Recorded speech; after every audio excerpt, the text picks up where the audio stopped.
Wait,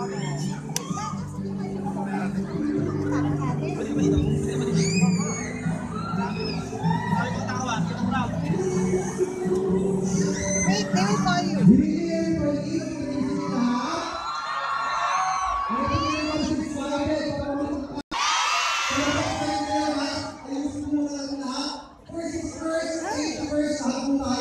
Wala po akong gusto ko rin sa akin.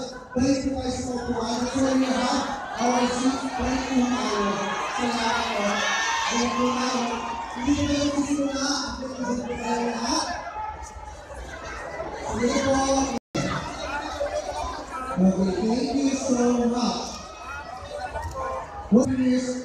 Previous of the month, and we have emotion natin sa summer this time. Ito ang tunay ulit sa pinig movie of the year.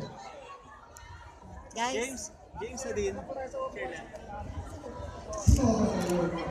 And of course, this was created by Kuwait Professional from the screenplay of Miss Lenin Rosa Lozano, who starred with country's most illegal lobby, James Street and Adil Rufke, together with Grady Webb, Nova Villa, Ron Lazaro, Young Concepcion, Kenny Pangilinan, Alton Tan, Brett Jackson, Don Berlume, Isa Personal, and